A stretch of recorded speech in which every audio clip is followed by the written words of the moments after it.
Ceci est mon Instagram, viens t'abonner, je fais des stories sympathiques. Bisous. Oui, bonjour monsieur, excusez-moi de vous déranger, je viens en fait demander un conseil pour un film qui serait sorti en 2018.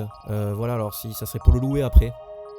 Non mais attendez, là vous venez demander conseil pour un film dans un vidéoclub en 2019? Bah oui. Et pourquoi vous allez pas sur YouTube? C'est pas ça qui manque, les tops sur l'année 2018. Bah c'est vrai, mais bon, vous êtes pas très commerçant là quand même. Ok, je vois le genre de client relou. Bon écoutez, prenez la VHS d'E.T. et barrez-vous. Mais c'est pas un film de 2018 ça. Orange Mécanique non plus, et j'en fais pas tout un plat. D'accord.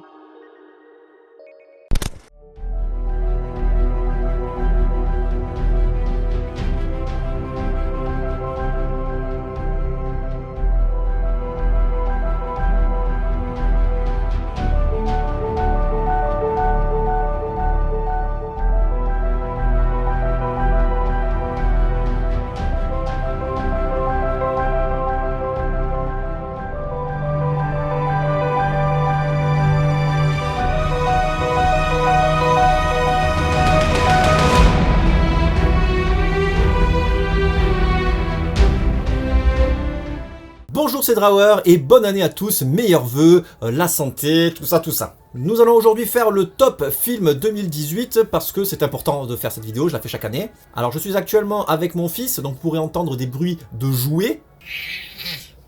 Ce n'est pas un enfant que j'ai kidnappé, n'appelez pas la police. Donc évidemment ce top 10 est subjectif comme tous les top 10 de YouTube. Donc voilà, si vous avez votre propre top 10, n'hésitez pas à en faire part dans les commentaires, ça sera cool d'échanger. Donc c'est parti, on commence tout de suite par le numéro 10 qui sera un film Netflix qui s'appelle Bird Box. Film réalisé par Suzanne Bier et joué par Sandra Bullock. Ça fait longtemps qu'on l'avait pas vu, alors moi je me rappelle dans Gravity, elle était excellente, et puis en tout cas elle est très jolie. C'est une bonne MILF comme il faut. Mais oui, vas-y, tape sur tes jouets. Le film nous raconte l'histoire d'un virus qui se répand par le regard. Vous êtes où? Je vous en prie, prenez pas mes enfants. Voilà, donc un nouveau sens qui permet de nous contaminer. On avait déjà vu le film Hush dans lequel il y avait une sourde. On a vu le film Sans un bruit dans lequel il fallait pas faire de bruit. Hein, voilà, c'est dans le titre. Donc là aujourd'hui un truc qui se passe par le regard. Donc ma foi fort intéressant. Sur la fiche du film on peut voir donc qu'ils sont les yeux bandés en effet parce que s'ils croisent le regard de ce monstre, eh bien ils vont avoir des problèmes. Un peu comme quand on regarde Hunger Games. Si vous entendez quelque chose dans la forêt, vous me le dites. Il y a aussi dans le film John Malkovich, alors ça c'est aussi assez incroyable, ça fait longtemps qu'on l'avait pas vu, et Sarah Paulson qu'on peut retrouver dans American Horror Story notamment. Donc le film est vraiment une bonne surprise, il passe vraiment très très bien, tu peux le regarder, tu vas pas te faire chier. Alors j'ai été un peu déçu par la fin, voilà, bon je veux pas spoiler évidemment, mais voilà, déçu par la fin. Sinon dans l'ensemble, bon bah, c'est plutôt bien joué, c'est prenant, Sandra Bullock est excellente. En aucun cas, vous n'avez le droit d'enlever les bandeaux de vos yeux. Donc ouais, bonne surprise pour les films qui sont en ce moment à la mode et qui surfent sur les sens. Hein. Il est d'accord. Numéro 9, A Quiet Place, donc Sans un bruit, comme je vous en ai parlé précédemment, réalisé par Krasinski. Donc on a pu, moi que j'ai découvert dans The Office, série plutôt malaisante, dans laquelle on suit la vie d'un bureau avec Steve Carell pour la version américaine. Donc la série est disponible sur Amazon, en tout cas, oui, sur Amazon Prime. Donc c'est encore une fois un monde un peu post-apocalyptique dans lequel il est interdit de faire du bruit, sinon des espèces de bestioles façon Starship Trooper vont venir vous bouffer le cul. Et puis donc dans ce monde, une famille essaye de survivre. Voilà. Papa il est en train de tourner là. Alors le truc très très con c'est qu'ils font un enfant. La mère est enceinte et donc voilà, donc quel est le pire truc à faire dans un monde post-apo où t'as pas le droit de faire du bruit, c'est de faire un bébé. La preuve. Et on n'est pas dans un monde post-apo. Donc il y a Krasinski qui joue à l'intérieur de son film, hein, le rôle du père, il joue très très bien, moi j'aime beaucoup cet acteur, j'aime beaucoup cet acteur. Oui, et toi aussi tu l'aimes beaucoup, et pour son premier film, c'est vraiment, je trouve, une réussite. Le film est propre, la photographie est léchée, enfin voilà, le film dans l'ambiance, met dans l'ambiance et c'est un très bon film que je vous conseille et qui a déjà eu pas mal de succès. Ça va être long cette vidéo. Numéro 8, Cam. C'est qui cette fille? Donc un film que j'ai vu sur Netflix aussi, qui parle d'une nana qui fait des webcams érotiques. Toi tu n'as pas le droit d'écouter les webcams érotiques, tu es encore trop jeune, t'as encore 1 ou 2 ans. Puis donc elle fait, voilà, c'est érotique, mais c'est plus, voilà, des sapes, enfin c'est érotique après tout.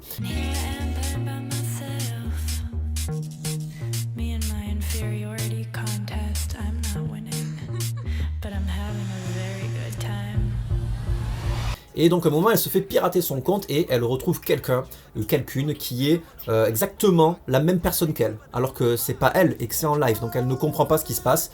Je suis à ça d'être dans les 50 premières, j'y suis presque. FGL Assistance, bonjour, que puis-je pour vous? Eh bien, je n'arrive plus à me connecter. Et le spectateur non plus, donc c'est à dire que c'est voilà, une espèce de plusieurs niveaux de lecture, un twist, etc. Donc c'est un film très compliqué à comprendre. Et donc j'en ai parlé dans ma vidéo pendant le calendrier de l'Avent où je fais ce dont je te parle, voilà, où je fais un espèce je fais une parodie. Donc ouais, Cam, j'ai beaucoup aimé ce film. Alors celui qui fait la blague, non, c'est pas ma Cam, je le tue. Cette personne, ce n'est pas moi. Ta copie conforme n'a racheté ton compte, c'est glauque. C'est qui? Numéro 7, Paranoia ou Unsane. Film réalisé par Steven Soderbergh, dans lequel on suit une nana qui se fait interner un peu malgré elle et qui en fait est poursuivie par un espèce de gars qui la stalk en permanence, qui la regarde, qui lui envoie des messages, enfin voilà, un vrai dégueulasse. Et vous continuez à voir votre harceleur partout? Je sais que c'est mon imagination, mais je ne me sens jamais en sécurité. Et puis donc quand elle se retrouve dans cet hôpital psychiatrique, retirez vos vêtements, mettez-vous en sous-vêtements. La porte est verrouillée. Ça vaudrait mieux que vous fassiez ce que je vous demande. elle va retrouver ce psychopathe. Non. Cet homme, il m'a suivi jusqu'ici depuis Boston. J'appelle les flics. Donc est-ce qu'elle est folle ou est-ce que c'est la réalité? Vous allez le découvrir dans ce film. Donc oui, donc on ne sait pas si elle est folle ou si vraiment le stalker est vraiment dans l'asile avec elle. Donc le film est filmé à l'iPhone entièrement, donc ce qui est quand même plutôt une prouesse. C'est vraiment un bon thriller horrifique, il y a une bonne tension, on se doute pas de ce qui va se passer, l'actrice joue super bien, donc voilà, donc pourquoi se priver de voir ce film qui est une très très bonne surprise que j'ai découvert en VOD parce que voilà, la distribution en salle était dégueulasse. Bon bref, excellent. Numéro 6, le film Aterrados, film argentin que j'ai découvert au Festival Fantastique de Strasbourg, qui est un excellent film de fantômes qui se passe dans plusieurs maisons. C'est-à-dire que le concept c'est que c'est des voisins qui ont des problèmes de fantômes. Je peux pas vous en dire beaucoup plus, mais le film est vraiment surprenant. Il y a une très bonne ambiance, enfin bonne ambiance dans le malaise, j'entends, attention.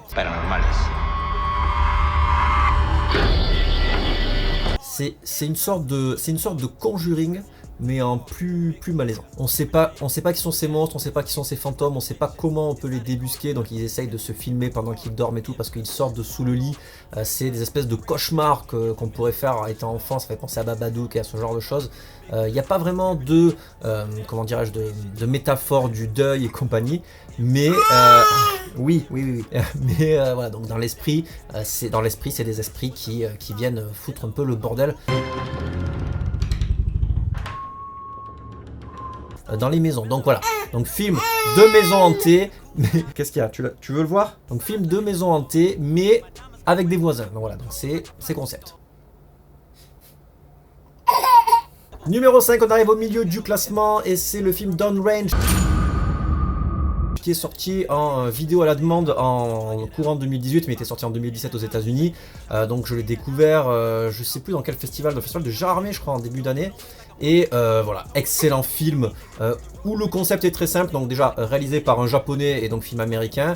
Ça est réalisé par un Ryuhei Kitamura, mais tu me laisses parler, oui. Donc il se passe sur une route où il y a des jeunes qui sont en voiture et qui vont commencer à se faire sniper par un mec en embuscade dans un arbre. Voilà, c'est tout. Et donc c'est tout, c'est tout, ils se font sniper.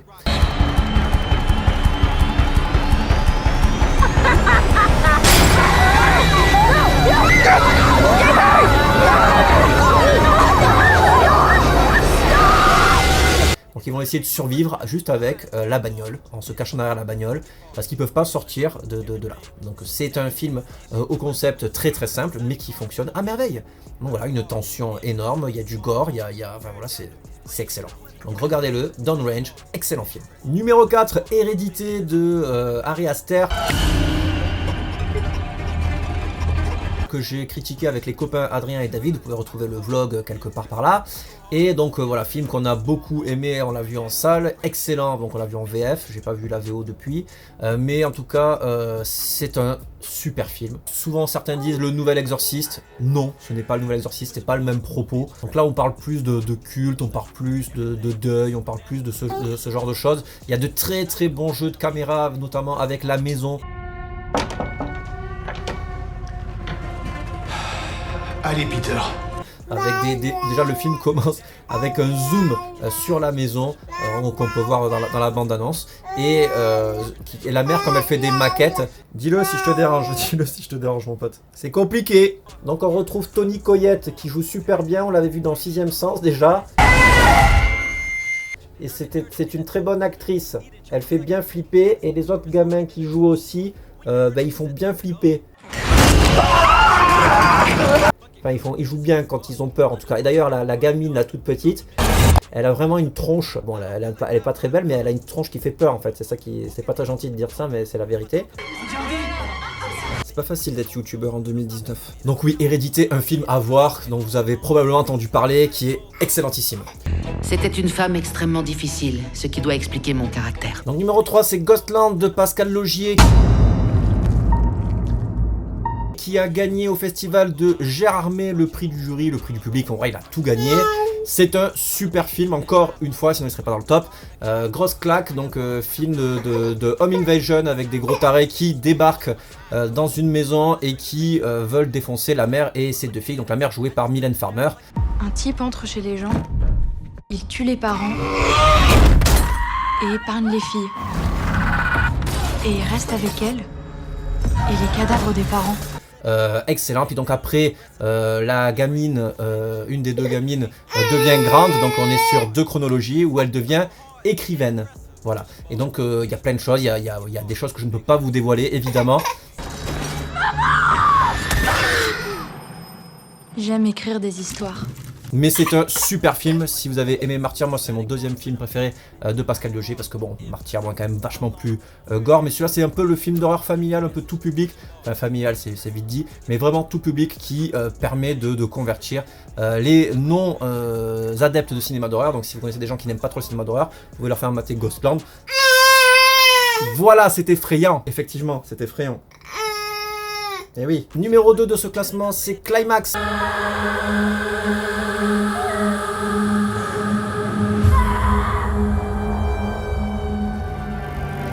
De Gaspard Noé, donc un film que je n'ai pas critiqué, mais on m'a demandé de le faire, donc je ne le ferai pas. Certains disent que oui, c'est pas un film d'horreur, mais pour moi c'est un film d'horreur voilà, dans le genre, en tout cas du cauchemar, enfin de la descente aux enfers, en tout cas d'un groupe de personnes. Donc l'histoire c'est quoi? C'est un groupe de danse. Saro. La danse c'est tout pour moi. J'ai que ça. Qui va boire une sangria dans laquelle il y a de la drogue et ils vont tous partir en bad trip.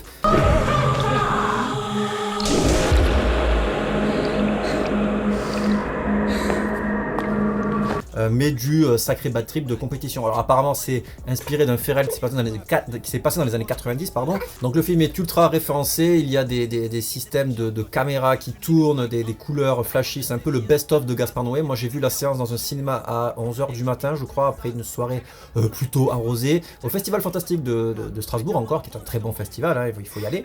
Et oui, toi tu valides tellement. Et donc c'est un film à voir au cinéma ou alors mettre dans une bonne ambiance avec du grand son et beaucoup d'images, parce que c'est vraiment une expérience à vivre. C'est une expérience qui secoue un petit peu hein, quand même, parce que voilà, il y a des choses plutôt dérangeantes on va dire.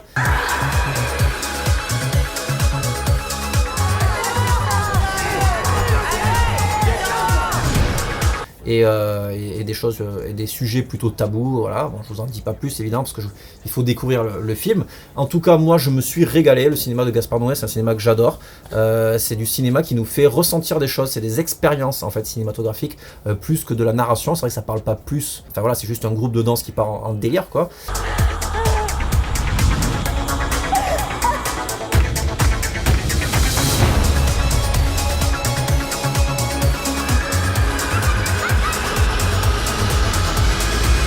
Et puis il y a les interviews de début qui sont pour la plupart improvisées, avec autour on peut retrouver des VHS, on peut retrouver des livres qui sont tout autant de références que nous donne Gaspard Noé pour son film et pour toute sa filmographie en tout cas. Donc en tout cas Gaspard Noé est un cinéaste qui a des choses à dire, a vraiment une patte, a un point de vue, et du coup rien que pour ça je trouve qu'il est vraiment respectable. Alors j'ai pas vu toute sa filmographie, mais je compte bien le faire. Et donc je vous invite à voir Climax si vous aimez la danse, si vous aimez les bad trips.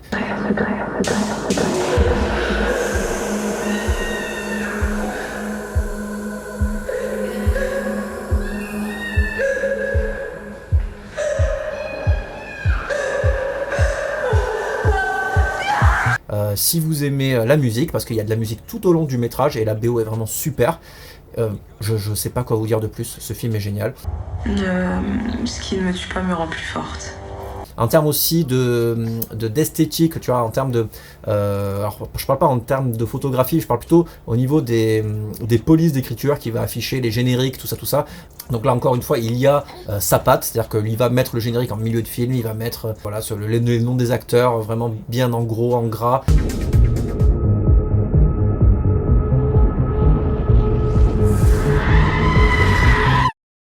Ça fait penser, voilà, dans Irréversible, il va écrire Le temps détruit tout en une espèce de police d'écriture super grasse et super bold, tu vois. Voilà, donc ça c'est la façon de réaliser par Gaspard Noé, un film donc bien à la française comme il veut se vendre, hein, tout simplement. Un putain de film, concrètement. Quand je suis sorti de là, j'étais un peu déboussolé, puis j'ai pas crié au chef-d'œuvre. Puis après avoir vu plein de films de 2018, parce que j'en ai vu 150, un petit peu plus, pas vu 150 films de 2018, mais j'ai vu 150 films en 2018, donc j'en ai vu quand même pas mal de cette année-là. C'est une claque, tout simplement une claque. Et donc là on arrive au numéro 1, qui est un film que j'ai déjà critiqué, c'est The House That Jack Built. Un film que j'ai vu aussi au festival de Strasbourg, hein, décidément j'ai vu que des bons films dans ce festoche. Voilà, donc vous pouvez aller sur la critique que j'ai faite, tout ça pour dire donc film de Lars von Trier qui est qui est une grosse quenelle on peut dire sur son passage à Cannes où il a été persona non grata, et il se cite lui-même, alors certains ça a pu les déranger, moi je trouve ça cool, enfin clairement s'il veut faire un ego trip, moi ça y a pas de souci, et c'est-à-dire qu'il met des images de ses propres films, enfin voilà, il fait des références genre à Hitler, notamment le personnage qui est joué par le personnage de Dante, non pas Dante, l'autre Virgile, parce que c'est une espèce de métaphore, d'allégorie de la Divine Comédie. Your house is a fine little house, Jack. Avec l'enfer de Dante et compagnie. C'est joué par l'acteur qui joue dans La Chute, donc ça je le dis dans la vidéo, etc. Donc il y a des plans, mais on dirait des tableaux. C'est vraiment magnifique. Et donc le film nous fait suivre donc un serial killer qui est joué par Matt Dillon, qui est impeccable. You might as well be a serial killer. Sorry, but you do kind of look like one. Et qui va tuer beaucoup de nanas qui sont très très cons. Donc le film souvent a été taxé de misogyne, mais c'est pas du tout le cas. Je trouve que dans la plupart des films de la filmographie de Lars von Trier, il n'y a pas quand même, enfin il fait la part belle aux femmes. Donc ouais, ce film est vraiment super drôle, il y a vraiment de l'humour noir. If you feel like screaming, I definitely think that you should. Le mec est bien toqué, et même si le film est un peu long, je me suis pas fait chier une seule seconde, vraiment. Donc ouais, The House That Jack Built pour moi est le film de l'année 2018. I believe heaven and hell are one and the same. The soul belongs to heaven and the body to hell. Je sais pas pourquoi on en a si peu parlé, c'est the film d'horreur, thriller horreur, enfin ce que tu veux, serial killer en tout cas, parce qu'il est quand même assez gore, je veux dire, bon voilà. Et il se masque dans le miroir et il se parle à lui-même, l'enfant est schizophrène. Donc voilà, donc cette vidéo est terminée. Bon, j'espère que mon enfant vous aura pas trop cassé les oreilles pendant cette vidéo. Oui, non mais vas-y, va jusqu'au bout, et que vous aurez apprécié ce top. En tout cas, si ça vous a plu, n'hésitez pas à lâcher un commentaire, mettre un pouce en l'air évidemment, et puis à parler de la chaîne à vos amis pour qu'elle puisse se développer un petit peu. Et toi tu arrêtes. Allez, salut. Tu te rends compte que t'as fait du bruit toute la vidéo et que les gens vont me détester. Donc on se retrouve bientôt pour le flop 2018. Bisous. Et n'oubliez pas d'aller me voir sur les réseaux sociaux, je suis sur Instagram, je suis sur Twitter. Ah là là, il est partout celui-là.